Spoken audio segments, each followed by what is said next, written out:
السلام عليكم صديقي. احنا بيتزرع عندنا في مصر حاجه من العائله الصليبيه بنسميها بروكلي.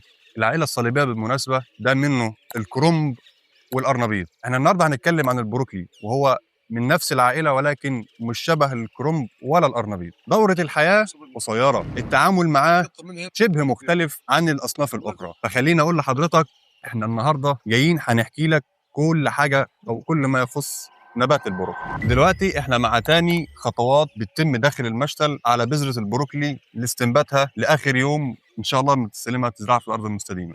دلوقتي يا مهندس محمد احنا دلوقتي واقفين عند المرحله الاولى اللي هي بعد عمليه الاستنبات والفرد في الصوبه داخل الصوبه. تمام. حضرتك قلت لي ان النبات ده دلوقتي عمر النهارده كده 4. 4 أو 5 ايام. تمام. مظبوط. طيب الخطوات الزراعه دلوقتي لازم نعرف الساده المشاهدين احنا دلوقتي الصينيه عندنا او الصينيه دي السعه بتاعتها كم عين او كم عود؟ 209. الصينيه دي 209 عود. طيب الزراعه بتتم داخل المشتل هنا يدويا. يدويا. يدويا، وفي برضه امكانيه الزراعه آليا ان شاء الله، ده متاح وده متاح. موجود، بس عشان تفاهم القرية ونشغل القرية وكده، يعني تمام تمام، الأطفال. ده جانب برضه اجتماعي شويه ان احنا بنحاول نشغل العماله الموجوده، فده موجود وده موجود ان شاء الله.